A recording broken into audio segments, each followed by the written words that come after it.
Evidentes, muy buenos días, los saludo nuevamente. Es correcto lo que usted dice, quedan 115 camas de unidades de cuidado intensivo disponibles en la ciudad, pero a propósito de este tema, el Ministerio de Salud emitió los lineamientos para el manejo clínico de los pacientes por COVID-19 en territorio colombiano.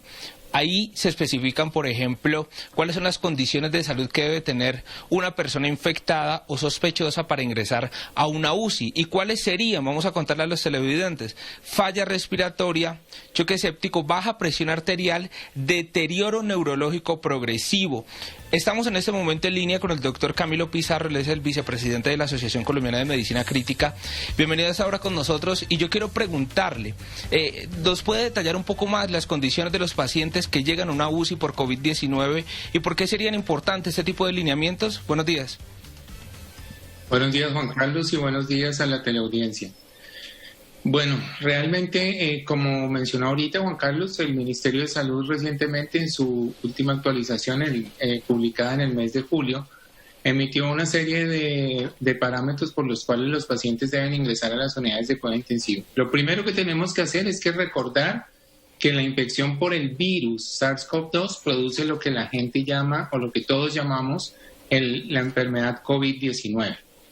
Es importante tener en cuenta que el 80 al 85% de los pacientes cursan con manifestaciones de la enfermedad entre leve y moderado y solo un 15% pueden cursar con una enfermedad en manifestaciones severas. De ese 15%, el 5% podrían terminar hospitalizados en la unidad de cuidado intensivo y requerir ventilación mecánica. Hoy en día sabemos por estadísticas a nivel mundial y ya hay algunos reportes a nivel nacional que la mortalidad de los pacientes que ingresan a cuidado intensivo es cercana al 40% por la enfermedad COVID-19. Entonces, para responder su pregunta, Juan Carlos, es importante que la gente tenga en cuenta que los criterios para ingresar a las unidades de cuidado intensivo pueden ser tanto criterios clínicos como criterios de disponibilidad de recursos. Esos criterios clínicos, como usted los menciona anteriormente, pues son la hipotensión, o sea, una tensión bajita, que en los lineamientos está una tensión arterial menor de 90 milímetros de mercurio, sistólica, que haya alteración del estado de conciencia, que haya signos de choque, o sea, que el paciente tenga disfunción de uno o más de sus órganos vitales y que presente dificultad respiratoria. Lo que la gente consulta hoy en día principalmente es por los signos que todos hemos manifestado como signos de alarma, que es fiebre, malestar general, tos, pero sobre todo la dificultad respiratoria. Existe a nivel mundial una clasificación que se llama la clasificación de NIUS 2, y esa clasificación de NIUS 2 por unos parámetros clínicos sencillos, como todos sabemos que es la temperatura, la frecuencia cardíaca, la tensión arterial, el estado de conciencia, entre otros, y la necesidad de oxígeno, de acuerdo a su puntaje pueden determinar si el destino del paciente, bien sea ambulatorio en casa, hospitalización en urgencias o en un piso de una clínica o en unidades de cuidado intensivo cuando su puntuación es mayor de 5.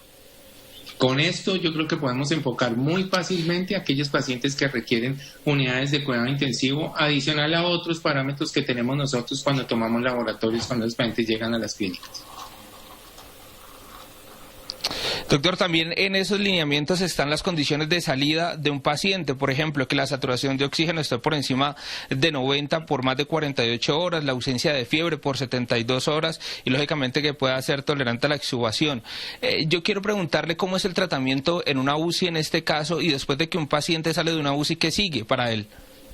Ok, Juan Carlos, realmente el tratamiento en cuidado intensivo, la piedra angular para nosotros como intensivistas es la administración de oxígeno, ya que la principal manifestación se da con el compromiso de la función pulmonar. Por eso es que hemos visto que los pacientes requieren ventiladores mecánicos. Esa administración de oxígeno nosotros la podemos utilizar desde previo al ingreso a las unidades de cuidado intensivo con algunos dispositivos que permiten que la concentración que nosotros demos de oxígeno sea un poco mayor a la que estamos respirando en este momento actualmente. Eso facilita o podría ayudar de alguna manera a mitigar la necesidad de oxígeno del paciente y que algunos pacientes pueden responder adecuadamente a esa administración de oxígeno sin necesidad de requerir ventilación mecánica. Adicional a esa administración de oxígeno, pues hoy existen ya una serie de lineamientos a nivel internacional que podemos utilizar unos medicamentos. Recientemente, hace 1 o 2 días, salió publicado en una de las revistas médicas más de mayor impacto a nivel mundial, el New England Journal of Medicine, el artículo que tanto estábamos esperando del uso de corticoides, la dexametasona.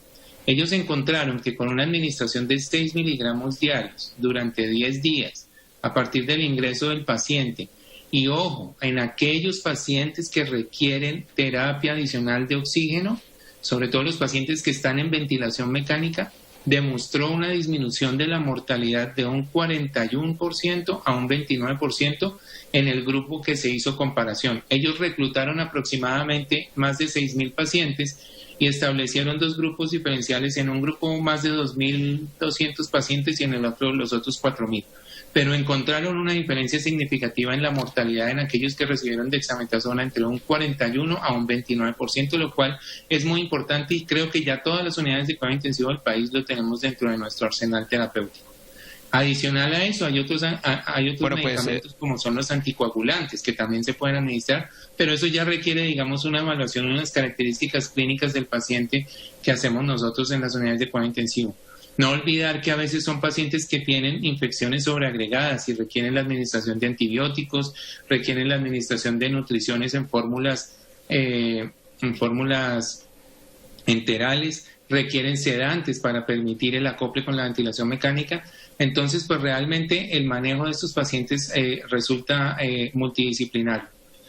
Recordar que el promedio de estancia de un paciente con COVID-19 en la unidad de cuidado intensivo que requiera ventilación mecánica puede estar entre 10 y 15 días, aunque hay pacientes que por comorbilidades importantes, bien sea por enfermedades cardiovasculares, metabólicas como la diabetes, pacientes obesos o enfermedades pulmonares previas, pueden requerir hospitalizaciones más prolongadas, mayores de 15 o 20 días.